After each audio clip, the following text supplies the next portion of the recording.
Hello, hello, hello, and welcome to the Rag Company podcast. And I don't recall what episode this is. I think we're at number 34. Yeah, so. I believe that is Sounds correct. about right. Well, we just got back from a great trip. Long week. And you probably noticed I'm not sitting in the middle today. I just felt like moving around. Well, Dane actually got kicked out of his office downstairs. Yeah, and then so we decided to move him up here My for desk now is temporarily. right here. Yep. Yeah. So you're in the working corner. out I here. camped out the We corner. didn't put him in the IT closet, I'm in timeout. you know, or the basement yet. Yeah. You know, he does have a red stapler somewhere around here. I mean, but, I've got some cloud around here, so, Yeah.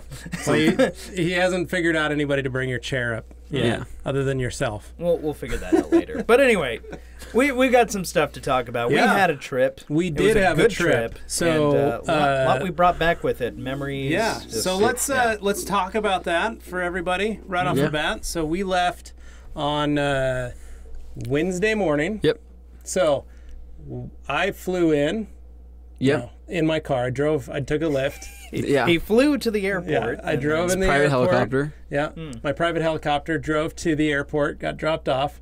You guys drove in together. You picked up Yep. Anthony. Yep. And then we got ourselves checked in, got our bags checked, and then you found out that Yeah. So I got dropped off, and I went to go reach for my cell phone because we were going to check into our apps for the plane, and I go to pull up my phone, and my phone was not in my pocket. Good start. And I did remember, though, that I had it in the car drive over, so I immediately told Dane, hey, my phone's in your car. Your girlfriend's driving home. We need to get her to turn around immediately. So that's when Dane... what was your response to that? Yeah, Dane... Cracked me up. I was like, well, she didn't have a cell phone for a while, so we actually communicated a lot via Facebook Messenger because it was just like a free, easy way to do that. But Dane's response was, because you said... So Dane is sitting he's like, there "Just call her." And it's like, scrolling through his text messages to try to find her, and she's pretty far down. And I'm wondering who's all these names before that. I'm like, I don't know if these are his side girls or talk what's at going home. on. It's so fine. and like, she's like all the way down, and I'm like, Dane, can you just call her? He's like, oh yes, I could do that. So he clicks and calls her. I'm like, Why why is this taking so long? And then he said, And it's then- because we usually talk through Facebook Messenger. And then we paused, and we're Like, like, give me the you weirdest talked look." through Facebook Messenger, even living with each other for literally well Years. over a year. Yeah. Well, like 3 years. So, Yeah. yeah. So I'm like, wait, what's going on? And that's when he explained that for a while she did not have a phone. Yeah. And so she had a phone, but it was only connected via Yeah, Wi-Fi. it's just Wi-Fi. So Yeah. she would do all of her texting and talking via Facebook Messenger. It was just Yeah. easy. It was So- like Which, texting. I mean, it works. Made no That's how- difference. But Levi that's how was I call people. Yeah, Levi was dying. Europe? He was Yeah. dying laughing for about 30 minutes, and he could Oh. not get over. He'd look over at me, and he's like, Facebook Messenger. I'm like, Yeah. yep.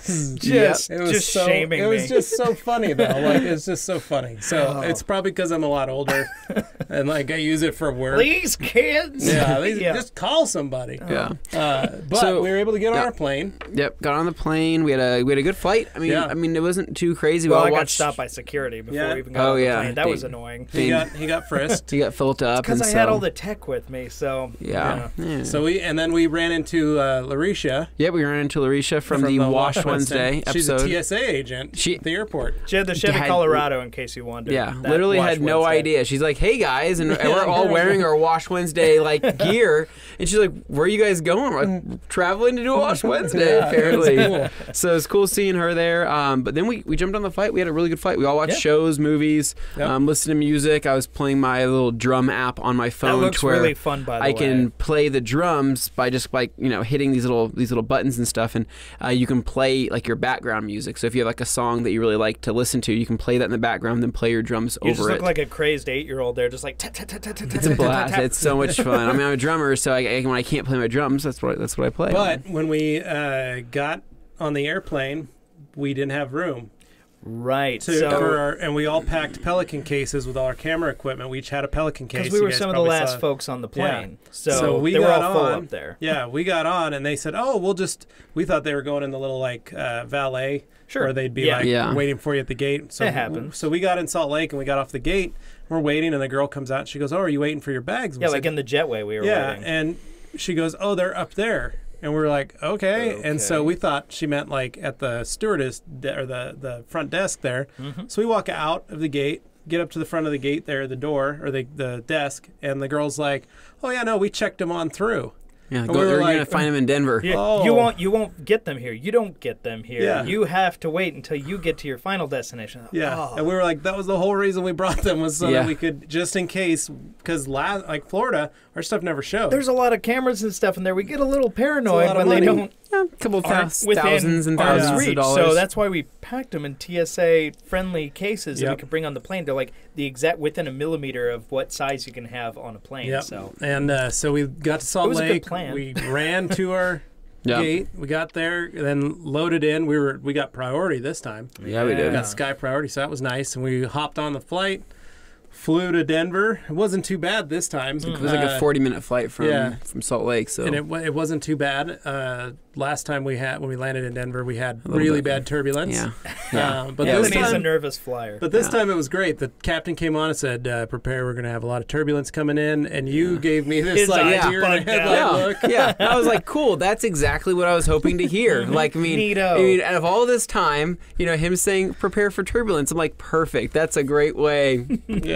Yeah. Thanks for that. But luckily, telling it me. wasn't too bad. No. I was worried Shockingly, too. there was like nothing coming in, but the landing was a little rough because he had to We- come in like sideways with a crosswind, and he had to do the like hop thing. So we- he we- bounced like 3 or 4 We times. bounced a few before you- times, so that was nice. But as not well. bad. And then grabbed our bags. Dylan picked us up. Yep.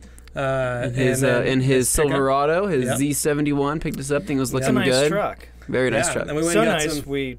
I'll Yeah, get let's that. go We're get not that there later. yet. All right. We went and got pizza at Lucky Pie in Louisville. Oh man.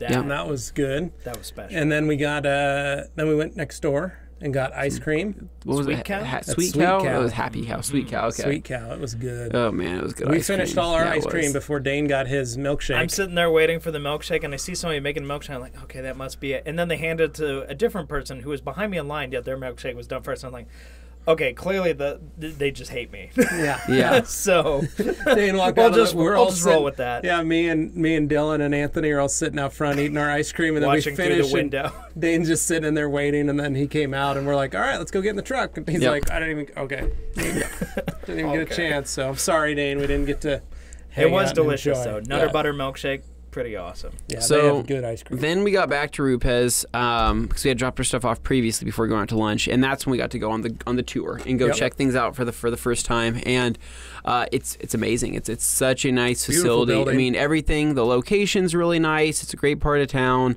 And Yes, to those of you that are wondering, it did get built right next door to the old Adams factory. You And could like they cough moved- and they could hear it in the Yeah, other building. No, and it was finished, and they were moving in as Adams was moving out. Yeah. So and people they're that don't no longer near understand each other. when they don't understand next to each other. Oh, I mean, literally, it is. if I were to hold Levi's arm and he were to hold Dane's arm and we had Dylan's arm, we would be touching buildings. Yeah, if we all just did this, we could touch Yeah. the buildings between the two. Yeah, It's that real close. You close, could spit guys. on it. So it's a really close do building. that. Don't spit on RUPES. But I mean, moving But on. Dylan So was happy because a brewery moved in. he was happy. Yeah. So they have Oh, a yeah. local brewery that moved in, and that was really cool. But the whole building's really nice. The exterior is awesome, but really the interior was just. I mean, you walk in and it's. I mean, if you've watched any of the previous videos, I know Matt from Obsessed Garage made a video. Larry Casilla made a video. The tour is. I mean, it's really that good. And so, Yeah. we walking in. You have a huge high ceiling right from the get go. You have your nice reception desk. Then off to the front of you, if you were to head in and then take a right, that's when you go to the Bigfoot Academy.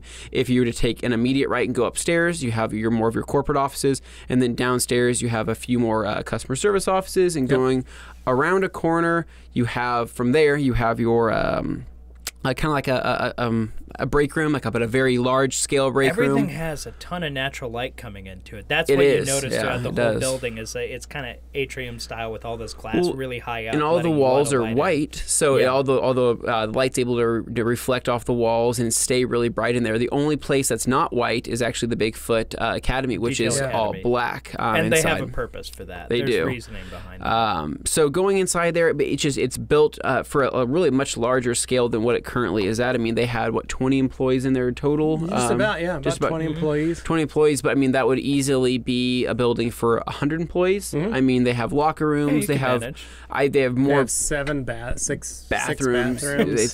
You go into a place, you're like, okay, this is a detail facility, hence like the whole bathroom situation is going to be some like hole in the wall and little thing. It's like, no, this place is like, it's gorgeous. High-end spa kind of granite, setup. yeah, like pretty, granite, marble, or whatever nice. it is, tile everywhere. It's really nice. That's but beautiful. Nice place to work, apparently. So. Then walking Keurig out, coffee machines. In like Keurig, every room. Every room has one, and some small espresso machines too.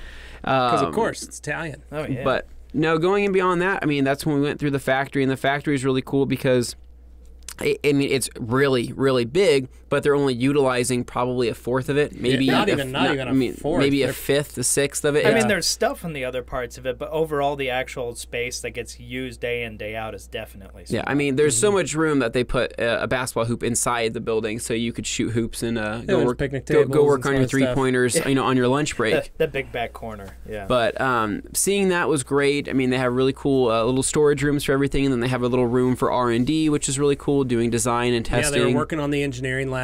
Yep. Which was cool. Yep. They're getting all the equipment put in there, and so it's got huge loading doors. It's got everything you would want, and then it wraps around to the back of the building, and that's where it connects to the Bigfoot Academy. But really, just the whole design that went into it, it makes you feel like it's really huge windows, to really the point that nice. Dylan was like, "Watch this! You can turn the lights off, and we still have plenty of natural light." And you're looking around like, wow, I could still see everything. Yeah, it's pretty cool. Amazing. It's something that when we saw, we had to say, we have to not bring Jeff here, which is the owner, because if he sees this place, he's going to start getting crazy, wild ideas. Our warehouse. And needs then to look more like this. Rag Company's going to be moving here soon. Who knows? But there's a big empty lot over there. I don't know. Yeah. Let's talk about the Bigfoot Academy, though, because that was a big thing. When we walked in, how it's laid out, the actual academy portion of it, to where they have test panels everywhere. They have carts with their own individual machines on it, electrical outlets. They have compressed air lines going throughout the entire building. That was and the big quick jacks that they had, the BenPack quick jacks. Quick on the jacks. floor. They had their whole cabinets and everything. I mean, it really was. It was beautiful. And then they have the polished floors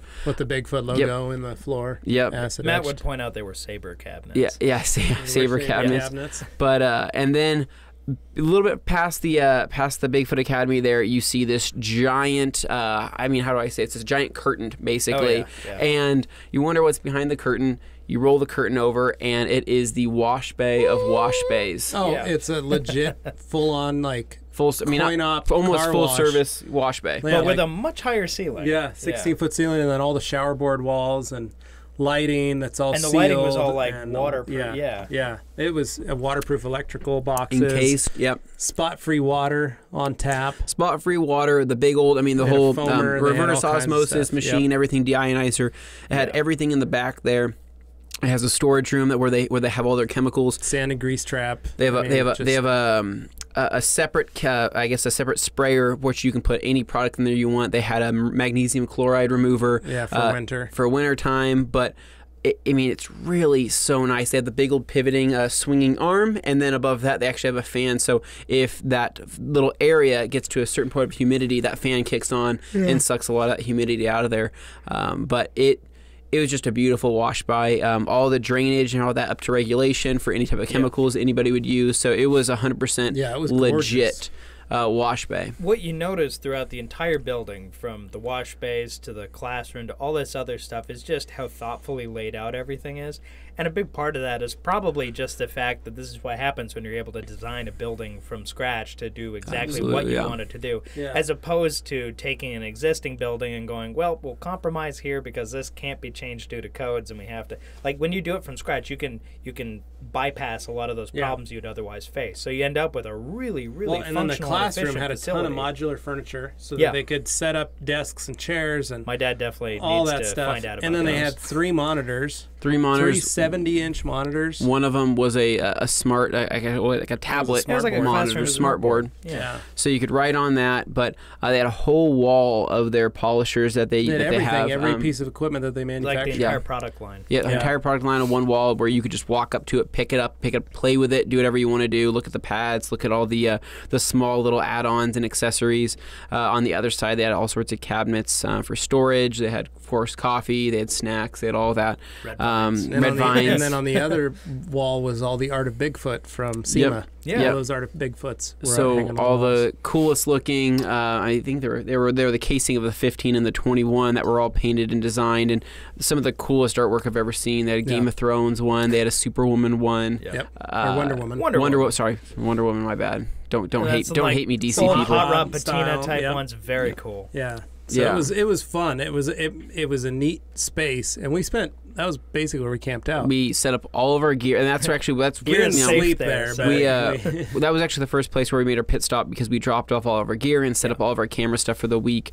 Opened up our Pelican cases, laid out all of our stuff, and it was cool because it's a place that we felt very safe leaving all of this stuff out. We knew nothing would happen to it, but going back inside the academy area, it was just so cool being able to see that they had their sanders all laid out with door panels that had Bondo on them. If you're doing any type of body shop work, you could do training there. They had all of their melee, they had their rotaries, they had all of that in those saber cabinets to where really you can just grab one and go, which was really cool. But that day we ended up kind of setting up our schedule, and we decided that day we were going to do a wash Wednesday because it happened to be a Wednesday and they happen to have a wash bay. So and to be clear, we don't shoot every wash Wednesday on a Wednesday. It's just this one worked out that way. It worked out perfect. It was nice. We had our clothes on already. It was like we had Dylan's truck and it needed to be washed, and so we took it out and parked it in the field and listened to the little marmots or groundhogs or gophers or whatever. Took our beauty shots. Yeah, they'd start barking at us because we parked the truck in there. They did not like that. No, they did not. But we got really cool shots. Got it. It was already a little bit dirty, but it was definitely dirty after we drove it through that field. Yep. We brought it back, parked it in the wash bay, and that's kind of where we started. We grabbed all of our gear, and it was kind of an impromptu wash Wednesday. It really wasn't something that was set in stone, but we knew we wanted to do something like that. It's a perfect spot to do something like that. And before somebody says something, they say, no, we didn't go for a drive on this one. That was one small difference. However, I think the wash bay, just seeing the setup and stuff will more than make up for, because, it's a truck. It drives like a truck. It looks like a truck. Okay. It does truck things. So, does truck things. Yeah.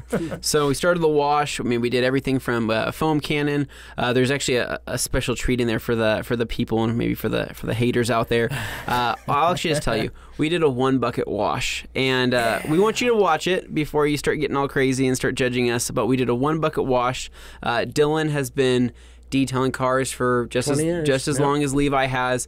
He's been washing cars. He's somebody that knows his stuff, and he has helped with the design of many chemicals out there, so he knows what he's doing. Many. We brought our own microfibers or wash mitts, so we used our product with kind of whatever he had lying around. His car soap, his we used some RUPES soap. We used soap, and we used RUPES, like an all-purpose cleaner, degreaser, wheel cleaner.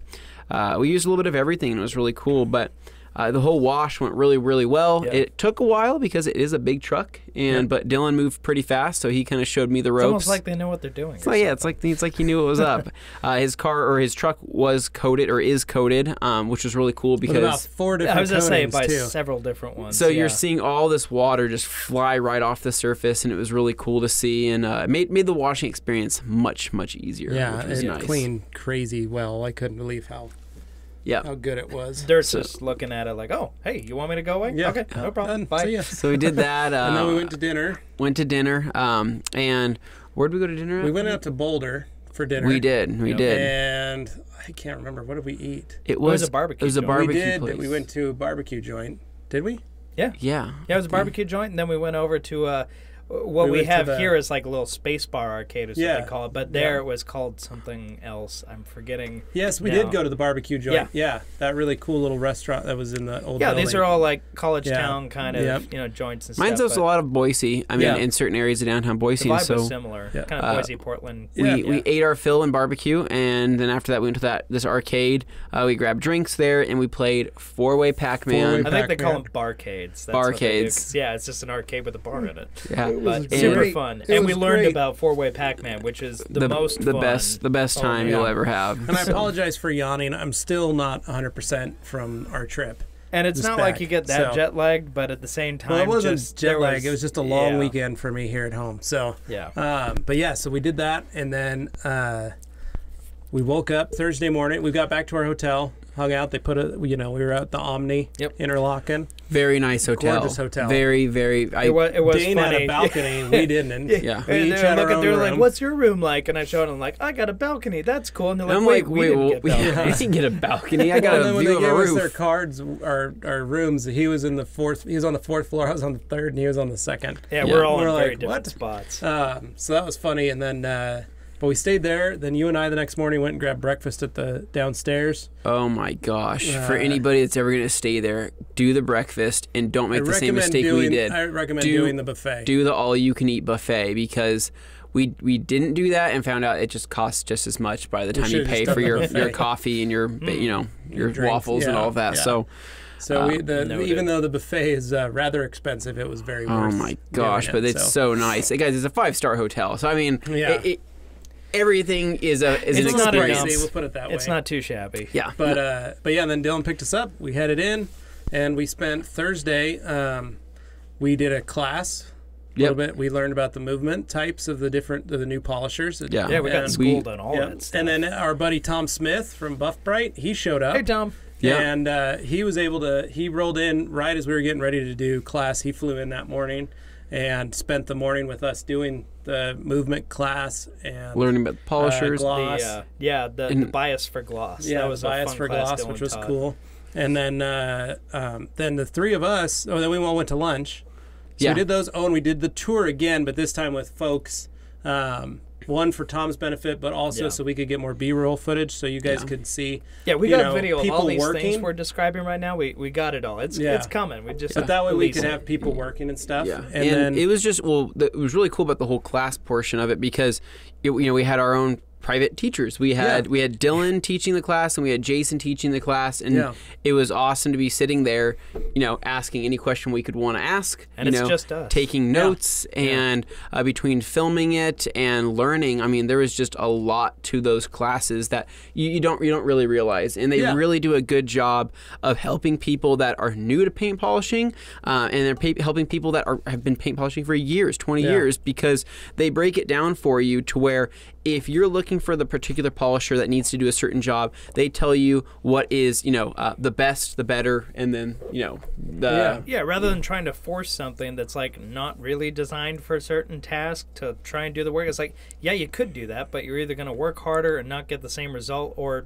just why not use something that actually works for that purpose. So it was the good, better, best, the whole design of it. and basically for people that are follow RUPES and know all of their new machines, so they have the Melee, they have their rotary, of course they have their Mark IIs, their 15, their 21, and a lot of times so you got a dual action, a forced rotation, and the rotary. Correct. So 3 different types of movement. So people, new to the market, or even people that are experienced, wonder, which machine should I buy? And that whole presentation they gave really kind of, it helps us know what we need for certain jobs and what they recommend, and Makes a lot of sense. what's going to have cut, what's going to have your finish, what's going to do a little bit of both, and seeing the actual statistics of all of these before even playing with them was a huge help.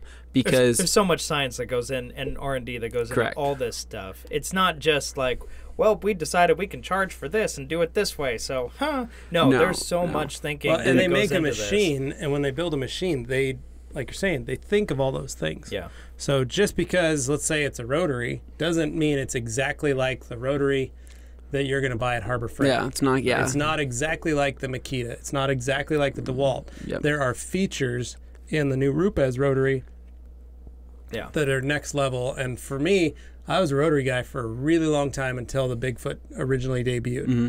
And that's when I switched. And I'd still use a rotary for heavy cutting and things that I needed a rotary for.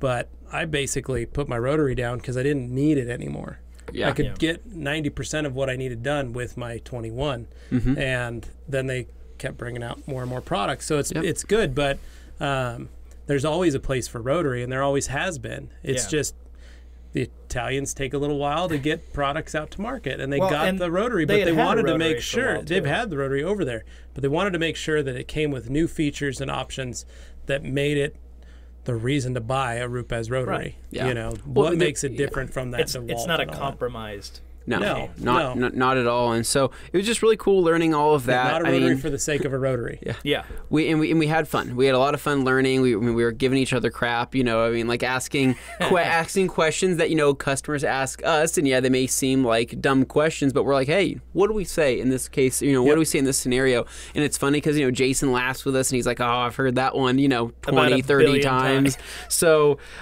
he kind of helped us be able to help you guys. And I'm not saying, for stupid questions, but for also really important questions, any question. And it was just kind of fun being able to hang out in a it wasn't a stressful environment. It was really fun. Didn't feel like work. Didn't feel like work and didn't feel like school. We were on the job, but it just didn't feel like I was over there pounding Keurig coffees. I had like 6 or 7 that day. I'm all caffeinated running around. And he's a host. He's got to be active on camera. Yeah. You don't want to see him tired. We went to lunch. So all of us piled into Tom's Escalade that he got. And his Escalade. That was the dirtiest rental car I've ever seen in my life. Yeah, it was filthy. And it was like a brand new one too. It was big black Escalade ESV, atrocious black leather, and it was filthy.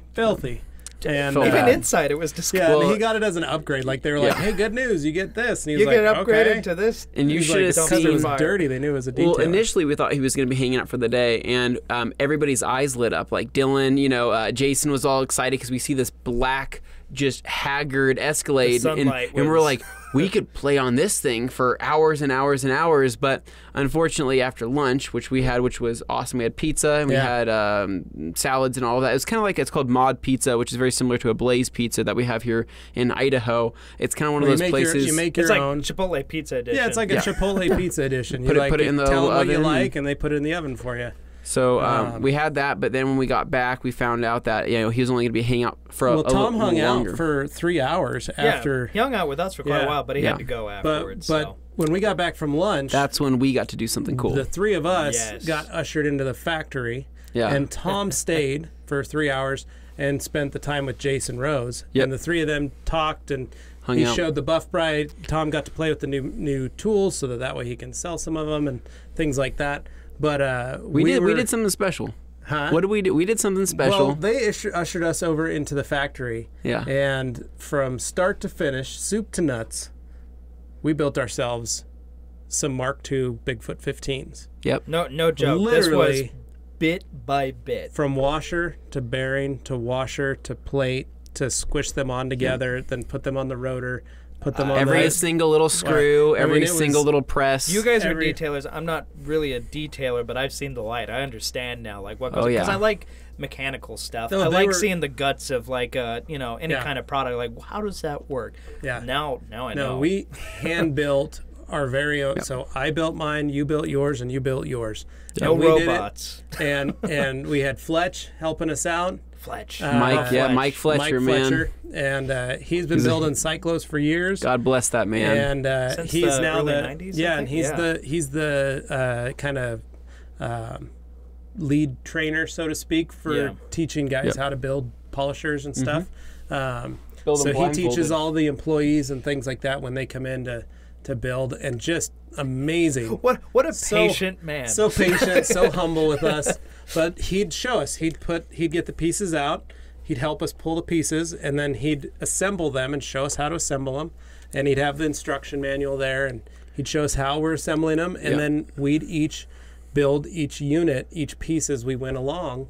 And he'd sit there and go, "Oh, perfect, great. That's exactly how you're supposed. That's perfect, good." Or you put that on backwards. And this was hours of labor, but he just stuck with it. He was super cool the whole way through. It took us 2 hours each to build it, but because we were doing them in line, so Fletch would build one, I'd build one. So Dane would build. So Anthony would build about 6 hours. It took us about 6 hours total. That way, we all understood exactly how each thing worked, and it was segmented out. Well, and it was good because I could watch Fletch, and these guys could film, and then Anthony would go, and he'd either remember what I was doing, or have to learn all over or Fletch again. would show you again. Yeah. And same with Dane, and it was really nice because you do get kind of stressed out when you're like, oh my gosh, I'm pressing all these. Pressure's on, man. Like we're using the press and stuff to press bearings into each other. How hard do we press? You He's do it like, wrong, just go until it feels snug until it and sinks in. sinks. And And then, you know, he has all the screwdrivers, the air tools set to a certain torque, and we had to make sure they were different at each station. So apply they were pressure. Especially for that purpose, of that task at that time. It was really cool. And being a fanboy that's bought...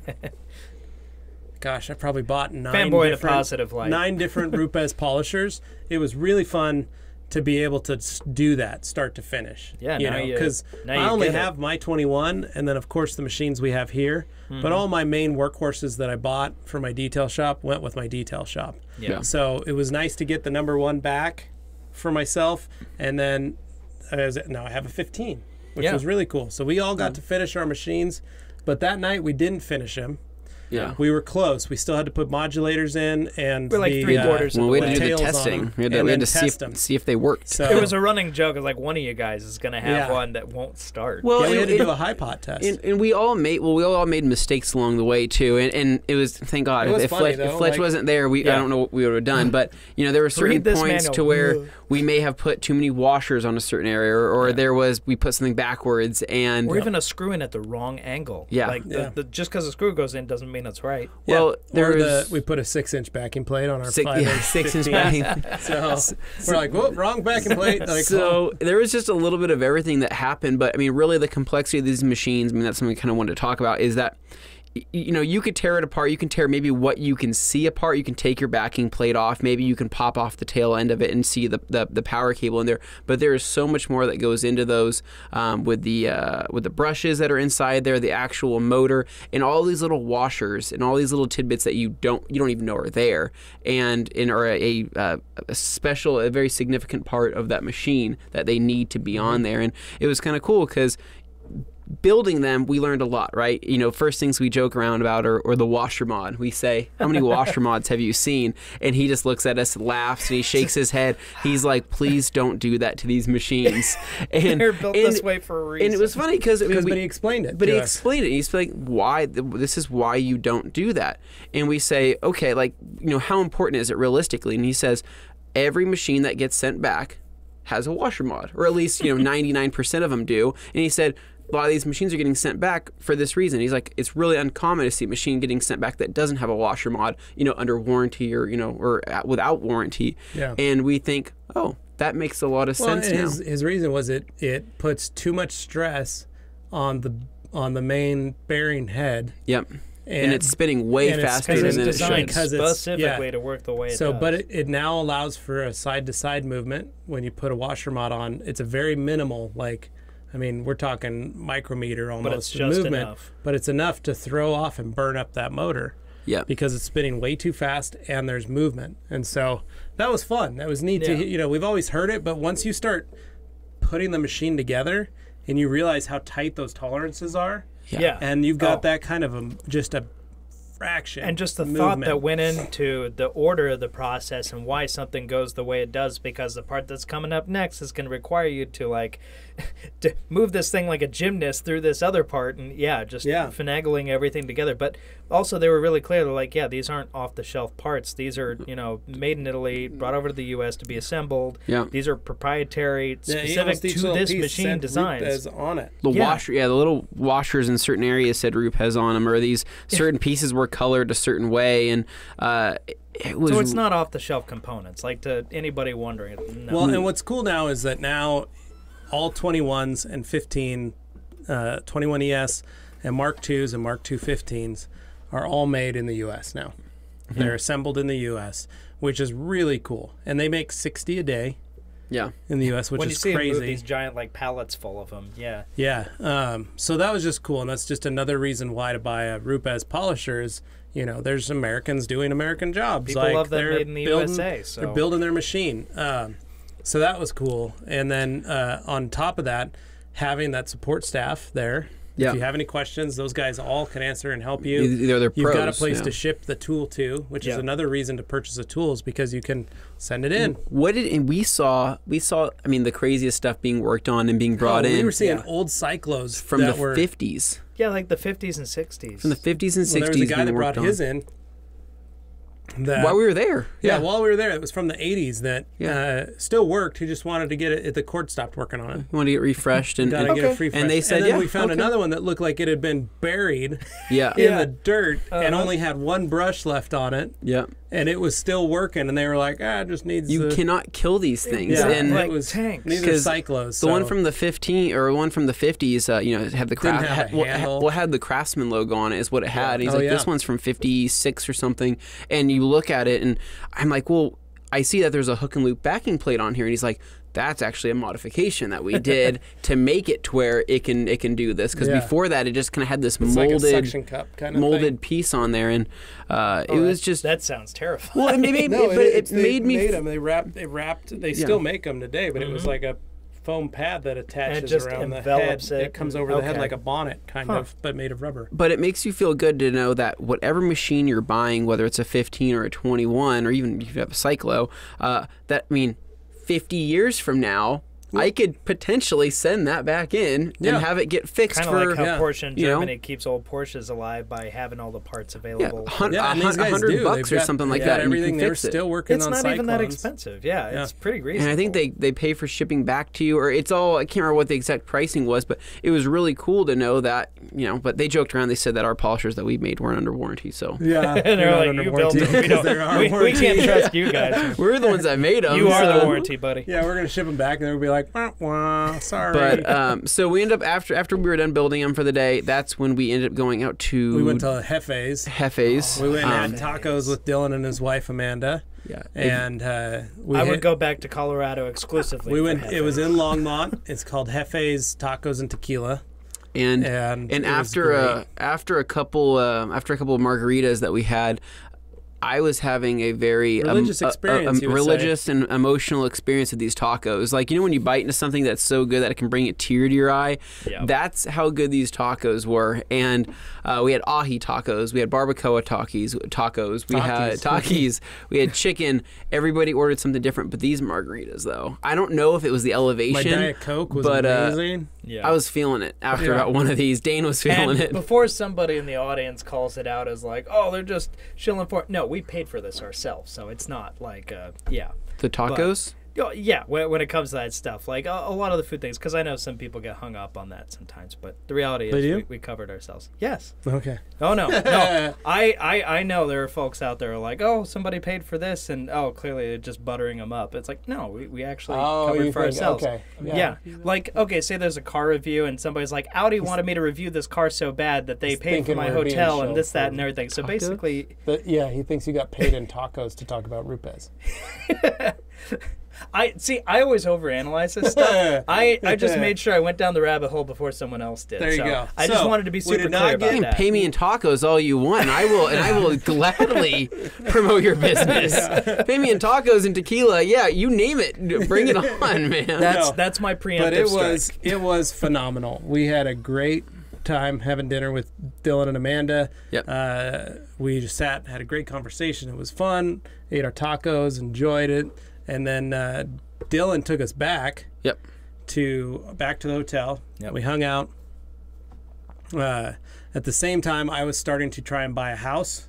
My wife and I were putting in we only offers. Just found out about that on the trip. I was like, whoa, my that's wife happening put in an fast. offer on a house, which we did not get, sadly. Oh. But it was still kind of wild to be sitting there at dinner, like document e-signing stuff and going like, well, I got a FaceTime video with it, and it looks good. But then the next morning, Dylan picked us up. We headed back. We finished our machines. Oh no, we missed the best part. Thursday night, after we made our polishers, we had an open house. Yeah. Oh my God. God. We totally forgot all open about house. that. Oh we my had people gosh. come out to say hi, which was really cool. It was so great. We had Izzy from Israel from Royal Detail. We had Stephen Olek from Colorado Detail. Yep. Had a bunch of folks that showed up. It was like 20 or 30, something like that. Yeah, it was a good turnout. And they got to play with all new machines. We got to check out. We brought all our greatest hits of the new towels. Yep. We brought some brushes, as you can see. We've got our new orange brushes with the boar's hair. Look at that. We'll talk more about that here in a little bit. But it was good. We had a lot of fun with all those folks, and then we actually did a podcast with everybody that was there at the table. We all just went into the classroom and sat down and just had a great time talking. It was kind of a Q&A session with a bunch of detailers and home hobbyists that we just had some fun with. And good little, asking questions and, wondering. And we talked about a lot of stuff, detailing, the IDA, starting a business, running a business, being mobile in Denver. Oh, that was a really, really cool kind of opportunity to have. Hey, you're in the audience. Let's have some like live kind of. Obviously, it's not live now, but it was just a cool setting to be able to have people offer up their questions in real time and be able to respond with a genuine response at that moment. Yeah. It was awesome. And it was cool because it wasn't just, professional detailers. There were some hobbyists in there as well. So there was people that were just weekend warriors that were looking to get some knowledge on product and learn about sit and just play with the machines. Learn about towels and that was my first time using the pneumatics. really pneumatics and technically a rotary in general, and it was pretty cool because we had to like fight you away from the table after you had those pneumatics were like a drug. The new pneumatics. It literally it was like put the needle right in my arm because the power of the air tools of that triple action was insane. So it was like a 2-stroke. The triple action is brand new. In case you're wondering what we're talking about, it's brand new. It's not out yet. But it's okay to talk about because I think Matt talked about it in his videos. It's pretty dope. Yeah. We are going to be hosting a RUPES event here in Boise. In June, first weekend of June, and so we will have the pneumatics, and you can come out, guys. Come hang out with us. That's if you're looking for a trip to Boise, June, that's a good excuse. You hang out with a couple days, stop by, learn about towels, learn about RUPES, polish some beaters that we'll go rent or find. It'll be a good time. So it'll be June 2nd. Yep. So here, mark your calendars. If you're in Seattle, if you're in Oregon, if you're in Nevada, if you're in Maine, stop by. You're within driving distance. Take a trip. Come on down. We'll hang out. With some tools. So we have that. We had that going on. Then we did that. Then we went to get tacos. Then we went home. We're back to the hotel. Then Friday morning we went back to RUPES and finished our polishers. Yes. Knocked them out. Got them done. Yeah, because we had them like 3/4 of the way. Yeah, we just had to do our final tests and backing plates. And we found out they all ran. Yeah, they all ran. So that was good. And then we finished off the rest of the day with just doing. We went and got barbecue. Oh, yeah. We went to Wayne's. How much barbecue? I feel like now looking back, I'm like, I ate a lot of meat. Texas-style barbecue. So Dane was off keto the whole rest of the week. So we all gained back probably all the weight we lost. I checked. When I got back from the trip, I was 233, so I didn't gain that much. Oh, that's pretty good. I did all right. I'm not weighing myself. I didn't weigh myself either. I made sure because I'm paying more attention to that now. But we finished out. We did a bunch of podcasts with Dylan and Jason. And we shot some videos with Jason. Yeah, some like product demos. Just some product demo stuff that I did, and it was great. And then went back to the hotel and just kind of hung out. Yep. And then we left early. Yeah. Saturday morning. Early. We were up at 4:45 and out the door by 5:45 and. Because if you're not aware, the Denver airport is super busy. Very near Denver either. It's not very near in the middle of nowhere. And it's very busy apparently at that line 6 a.m. on a Saturday morning. Insane. Oh my gosh. It's weird, too. It was one thing to have a wrap around a corner for like the United line, but then we were like, okay, it just went around this corner, cool, follow it, and then you keep following it, and you're like, oh my God, it's still going. And then it follows, and it goes around another corner, and then you're like, what? And then you turn over and you look, and it goes all the way up this other like skyway that keeps going another 200 feet. It looked like there was, like, you look at it and you're like, oh my gosh, there's probably 100 people. We're going to miss our flight.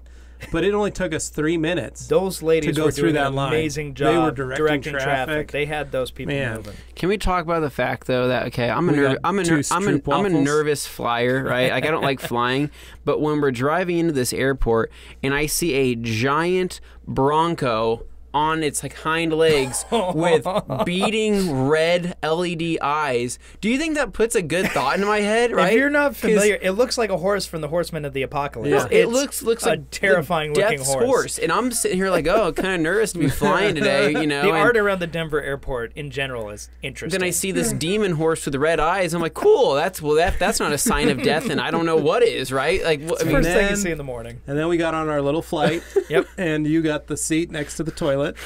Yeah. You know, if See you've what ever I mean? Death flight. if you've ever ridden Literally. a bus and you have to like sit on the back of the bus, like maybe back in school you had like a Now we trip were you went last on or row, something, and I sat in Yeah. front of the bathroom. Yeah.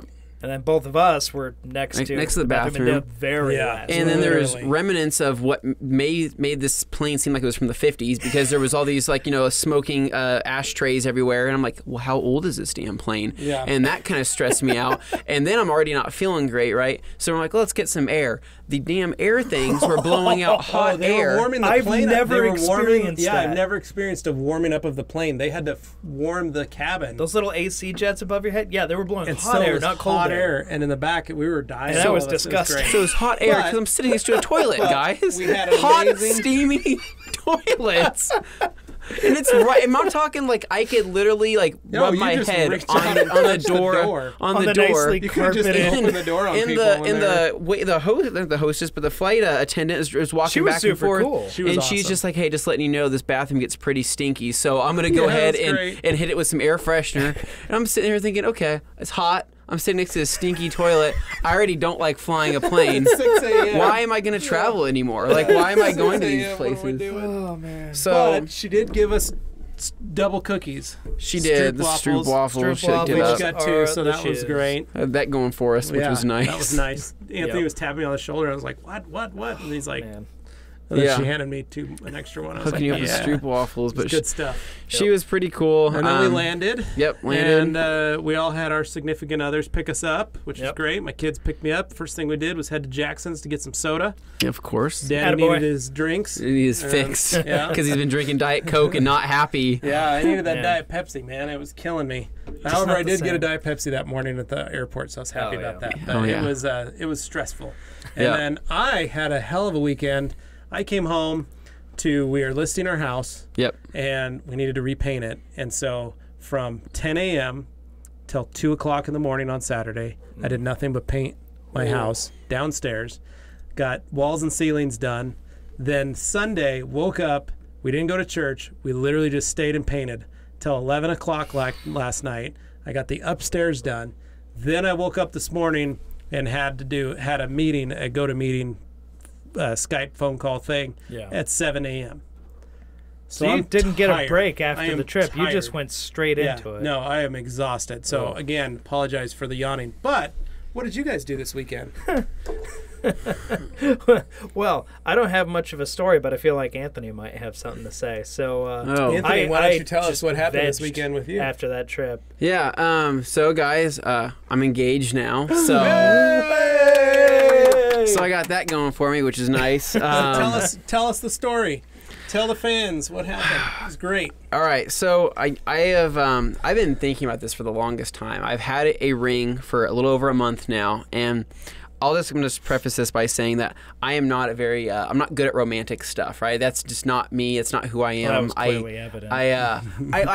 It's just not what I'm good at. I don't know how to do things like that, and I also have like really bad anxiety over thinking about things too much, and I'll really overthink things, and it make things a much bigger deal than what they are. And so, to me, getting engaged, that was always a big thing, right? You got to make it big and magical and all this stuff. And really, you don't. It's just that's what you build up in your mind after seeing all these social media things all the time. You see people proposing and movies and TV shows. So I had been overthinking it for the longest time. And Saturday morning, got picked up by my girlfriend. We went and had breakfast, and had a really good breakfast. And I was really happy to be there. And I was looking around, and I was like, pretty nice day today, like it's a pretty nice day. And I had kind of told myself that I was going to propose sometime after we got back from our trip, and I had no idea when. But me and my girlfriend having a good day. We went home. She said that she wanted to take a nap, so I told her I was going to go run some errands. I went to the store, stopped by my parents' house, and my parents were going, "Oh, how's it going?" And I said, "Well, guys, I think I'm going to get the ring out of the safe today." And they're like, "Oh, are you proposing today?" I'm like, "No, I'm not proposing. I just want to have it on me. Just in case. I don't know when I'm going to do it." And they're like, "Oh, okay, sounds good." So I have the ring, and I'm sitting there. I'm like, "It's a nice day." Like I feel good. We had good weather. I feel really good about today, and I don't know what it is. And I'm also feeling really confident. Like I need to do something, but I had no plan. Right? Yeah. I was like, I don't know what I'm going to do. Like, how should I do this? I can't just say, let's go somewhere. You know, she's obviously going to know.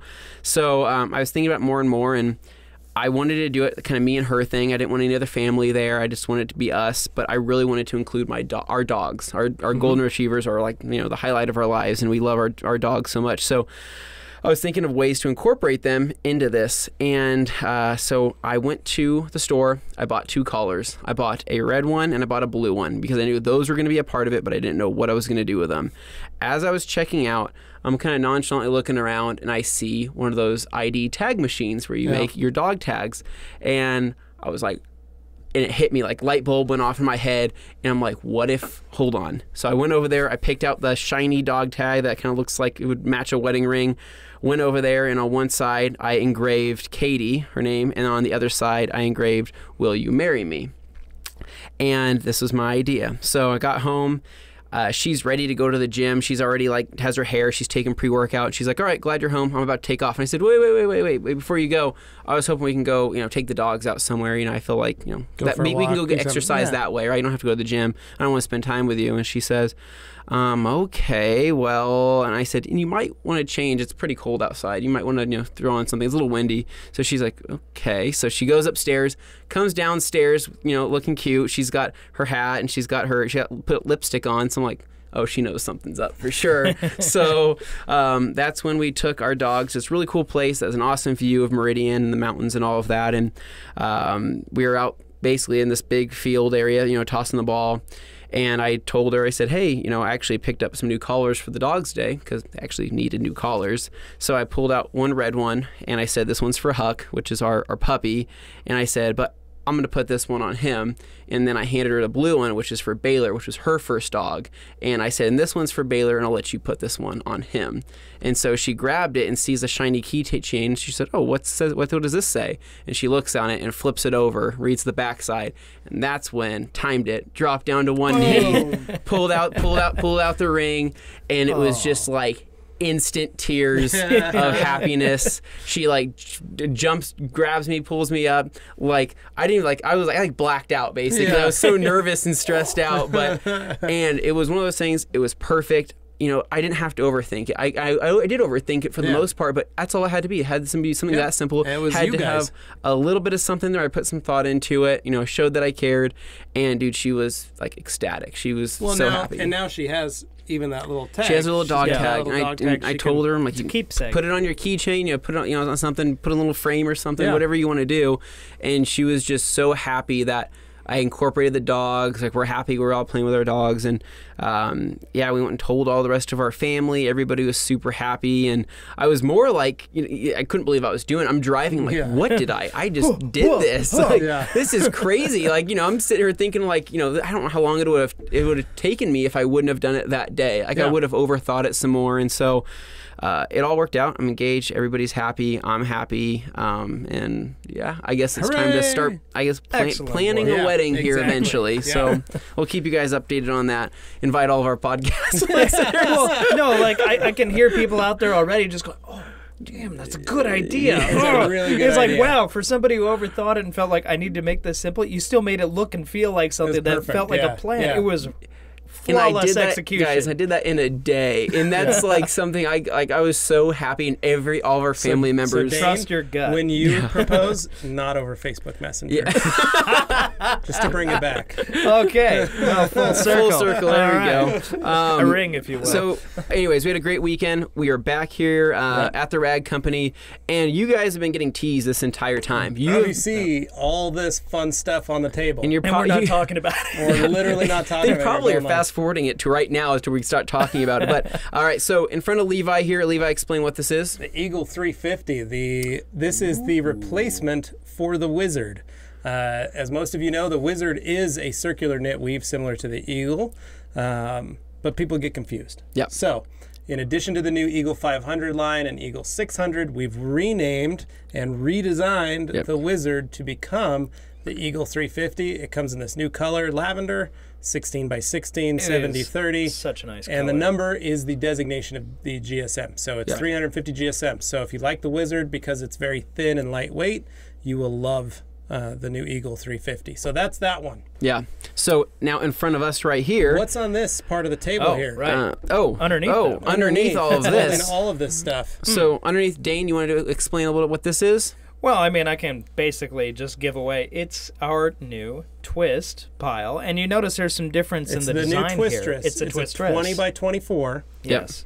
Different sizing, different shape. Yeah. But then we quilted it, which is this diamond pattern in here. And it gives it some extra toughness. This is almost 1,000 GSM. Which is crazy because it doesn't feel like 1,000 GSM. It feels very pliable and nice, but it's so dense. It's a twist pile, 70-30 blend. You got the 70-30 Buttersoft suede edge that we have on our other towels. It's gonna be rad. So for drying things, it's a rock star. So the Eagle 350 will debut in a couple weeks, and the new Twistress will debut at the same time. Yep, couple weeks. So we'll have that, and of course our Detail Factory brushes. There's a new addition, Anthony. There is. So you guys probably saw with this beaming orange brush of light right here. So this is our new Boars Hairbrush. We heard you guys. We listened to your calls, your recommendations. You love the blue brush. You love it. It's a synthetic proprietary blend by Detail Factory. It's super soft. Everybody has been calling it a makeup brush, but in fact, it is a detailing brush. It was made for detailers by detailers. But we knew that this brush just wasn't going to cut for all jobs. Sometimes you need a stiffer bristle, you need something tougher, you need something maybe for wheels, you need something for other interiors, or maybe even tougher stuff on paint. So that's where we worked at Detail Factory and released the Boars Hairbrush. We did it in our very cool orange. So we kind of have a running theme now with our orange and blue Eagles, orange and blue brushes, also Boise State. So these brushes are super, super nice. I mean, the same thing with the synthetic ones. They have that perfectly weighted 50-50 handle there, so it's ergonomic. It feels great in the hand. Got the Detail Factory logo on the back right there. But it does have just that little bit of that extra punch, a little bit of extra bite for jobs like cup holders, interior brush, interior scrubbing, leather seats, like I said, cup holders, air vents, things like that you're going to need. That you do need a little more bite. So this basically allows it so that the Boar's Hair is more of an interior cleaning brush and the blue is more of a paint safe cleaning brush. So if you've got piano black, interior stuff, that's when you'd want to use that, so you're not scratching. But on the surfaces that you're not concerned about that, you just need a little more aggressive scrub pattern. That's what these are for. So now you have a complement. Builds a wicked lather. You can use it on wheels. I've been testing on wheels for the past couple weeks, and I absolutely love it. And that's the thing. Also, with Boar's Hair, the more you use it, the softer it gets. True. So people have been kind of collecting the lineup of brushes, and it's really cool to see customers buying multiples of the blue and designating them for certain jobs around the car, so they're not always cross-contaminating them. And you can do the same thing with the Boar's Hairbrush. If you do want to take a little rubber band, you can go. It's called a brittle, right? You want to brittle it to get it to where, or bridle to get it to where it's more firm. You can do that as well with a rubber band or zip tie, electrical tape, or whatever you want to do. Whatever you want to use, but it's just such a nice brush. Same thing with the blue one. It is a solid handle, meaning that there's no liquid or no detailing chemicals are going to get inside the handle itself. The actual adhesive used to basically connect the bristles to the brush itself, extremely strong. It's going to hold up to detailing. Resistant. It's going to hold up to chemicals. Again, made for detailers by detailers. So now you can pick up the small guys, you can pick up the bigger ones, designate them for different jobs around the car and the detail. And they are going on Amazon next week, I believe. And so for those of you that are, so the blue ones are already there, the orange ones are going to join them, but then on top of that, you can buy a 4-pack. Right. Yeah. So not only will you be able to buy the blue pack or the orange pack, but you can get all 4 in one pack together at a discount. So look for that the coming week on Amazon. Awesome. Yeah, I mean, realistically, between these two brushes, I can think of few things where you would need an additional brush, but who knows? You never know. We've still got a couple more aces up our sleeves. You never know. So anyways, detail brushes are going to be available. These orange ones, by the time you're watching this, they should be on the website, so you can go check those out. Blue ones are still available, obviously. And I think that wraps it up for our new products for this week. Yeah, that's really it. We got a lot to get back to work. We got a lot of emails. We got a lot to do. And we got a lot of videos to make. We made a lot of videos to finish, and you got a ton to edit. Yep. I've got a lot of emails to go back through, but one of them I just wanted to mention. Oh, I got an email while we were traveling, and let me pull it up real quick. But I just wanted to give a shout out. This is one of those things that I really appreciate, and I know you guys appreciate it as well. Gosh, let me see where it disappeared to. I thought I had it pulled up. While you're looking, I will point out, because I'm looking at the screen here, the monitor. These look kind of yellow on the screen. In case you're seeing that and they look yellow to you, don't worry. These are orange. Yeah. Very orange. So they're actually very orange. You won't Boise lose State them. orange. Yeah, so. you definitely won't lose these if you drop them in a bucket or leave them on a cart somewhere. They're going to stand out. And between the two, I mean, I don't even know which one I like more. I mean, I love the orange and I love those bristles because I know I like them for firmer jobs. But the bristles on this are just amazing. And that's the thing. Kudos to Detail Factory for making some just awesome brushes. They've been fantastic to work with. These guys are so awesome. They are so helpful, and they kind of include us with every step of the way, in our business venture together, and they tell us everything we want to know about brush making, future things that we're planning. It's just really cool. I couldn't be happier to work with them. So I got this email from Aaron Warren from Ottawa, Canada. And he just wanted to say that he discovered the podcast and the Rag Company, and he's been completely hooked. He's been listening nonstop at work all week, and he wanted to thank us for the awesome content and the amazing wealth of knowledge that you are handing out for the rest of us in the detailing world.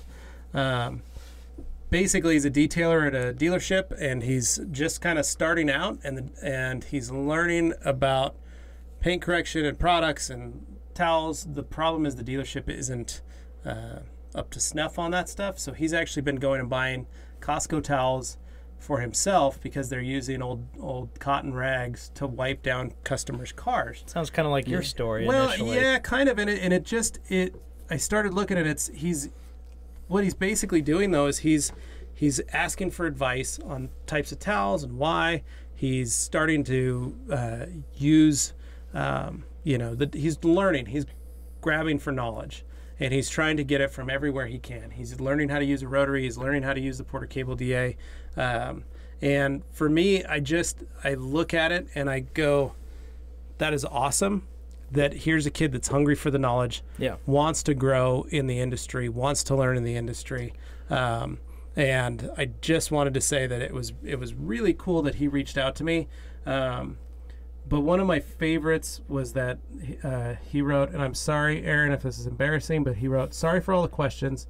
I like to think that I'm relatively knowledgeable with the products I'm using and what is out there, but despite my research, I would love to hear the opinion of someone like you or Anthony. I spoke to a nice lady on the phone named Rebecca, I believe, who said to email yourself or Anthony with the questions as you guys are in Colorado this weekend. Super excited for any content coming out there and whatever you are doing, if there is any." One of the neat things that I thought was really great was he added at the last thing that he's currently in school to work with children on the spectrum of autism, and I heard about your daughter. At least I hope I heard correctly, otherwise this is embarrassing. And I think it is great the way you are so positive about it. I have worked with few parents who have given up and know how hard it can be sometimes, but hearing you talk about her and how she taught herself to read is such an awesome thing. It's clear that you love your family a great deal and want what's best for them. Even though I've only been exposed to you guys for a short time, I have definitely begun to look up to you as a person and a detailer, given your knowledge in the field and how you talk about your family. It has been an honor being able to learn from someone like that. Amen. Yeah, absolutely. Bring a tear to my awesome, eye. Man. Well, I mean, it's very humbling, and I know there's a lot of talk in the industry about just forums and the hate or the drawing of lines or the teams or any of that kind of stuff, but it really boils down to here's a guy who's listening, who's wanting to learn, who wants to better himself, and is doing things to better himself, not only in school but in work, but in life in general, and he's following the examples that he feels are right in his eyes. And that really is all we do as ourselves, is try and pick the folks that we look up to, the folks that we want to see. I look up to Dylan. I what he does on a day-to-day basis and the way he cares for his family and his kids, Dylan von Kleist of RUPES, and Jason Rose, I look up to them, and to be able to spend a week with them is extremely humbling for me. Oh, yeah. You know, Absolutely, even though people look at us and go, wow, you guys are having so much fun. You're going on these trips. You're doing this stuff. Like, I look at it and go, like, I think every day that I can do this stuff. And I am so thankful that we are in a job that allows us to do it. And we all sat around in your room the other night kind of talking about that and about, wow, this is really impressive what we're able to do. And I'm not trying to toot our own horn, but I'm just saying that I'm very thankful in everything we do. I'm thankful in all the customers that we have, the folks that purchase our products, that allow us to do this podcast every day, that allow Dane to not be in a cold garage thanks with for a that. heater pulling towels. Because if it wasn't for you, if it we all wasn't, got to start somewhere. but if it wasn't for you asking your dad, can I make a video about a product? Yeah. Dane and Anthony and I wouldn't Our be YouTube here. channel wouldn't exist. We wouldn't. None of that would exist. You None of guys these would- people, none of these emails would have come out of there. So thanks, Dane, for doing all your hard work. You're welcome. that Oh, you're shucks, doing. thanks. I mean, I read that while we were there, and it meant a lot. Puts and in perspective. It means a lot when people write and focus on that, because we do. We get to. It's like a job every day. You kind of get to and we were laughing. We were stressing Dane out before the podcast. You know, oh, the camera's not square, and this isn't. Dane, we need to do that. Like, but we are blessed to be able to be in this situation and do what we do. You know? So absolutely. Thanks, Tim, for being on the other side of the wall there, editing. Thank you. And doing this stuff. Thanks, guys, for being a part of this with me and being on this ride. And I just thanks to all our customers and our listeners and all our viewers that allow us to do this every day. Just thank you. This is it really, you know, I don't know if it was just because of this weekend or, like you said, you had confidence. Yeah, I did. When you got home. Like yes, I did. felt like that same thing, even though I was painting a wall. Yeah. Well, you're always learning. Well, and it was, you know, my wife and I are trying to better our lives. And so thank you to everybody that has just listened or shared or liked or downloaded or anything. Just thank you. It means a lot. Every little bit counts. Yep. And we appreciate all of it. So that's all I got to say about that. All right, Dane, let's wrap it up. I think that sums it up. So, well, with nothing further to add, I say, probably time to close out. Well, as you know, you can always find us on iTunes. You might be watching this on YouTube or shoutengine.com if you search for the Rag Company podcast. This is the main show, of course. And, with that said, we'll catch you on the next one. Take care. See you guys.